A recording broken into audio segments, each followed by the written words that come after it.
L'escroquerie foncière en plein jour. L'escroquerie foncière en plein jour.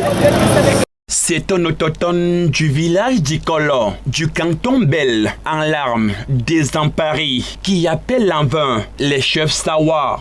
On nous dépossède de nos terres avec les papiers. Où sont les Bélois, où sont les chefs? Où sont les chefs d'Ouara? Où sont les chefs du canton Bel? Où sont-ils?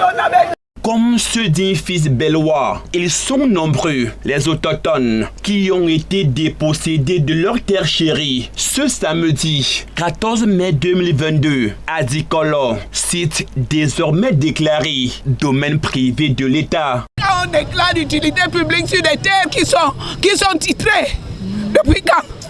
Depuis quand? L'utilité publique, c'est quoi un hôtel?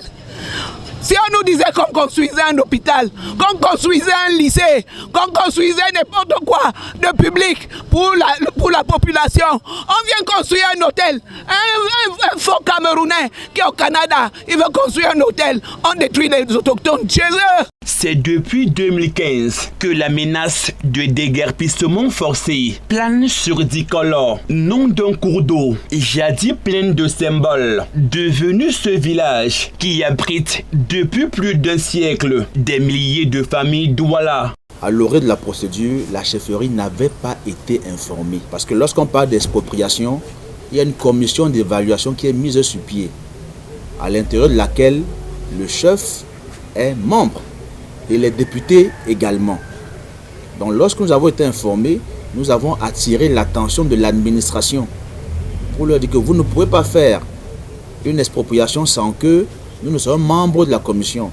Toutes les démarches irrélatives engagées par les victimes d'aujourd'hui se sont avérées infructueuses. On a fait des recours judiciaires, on a fait des recours administratifs, on a utilisé le politique.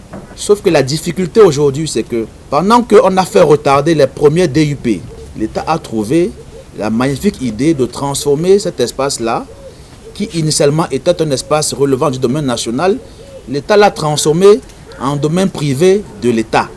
Ça veut dire que cette partie rentre désormais dans le patrimoine privé de l'État.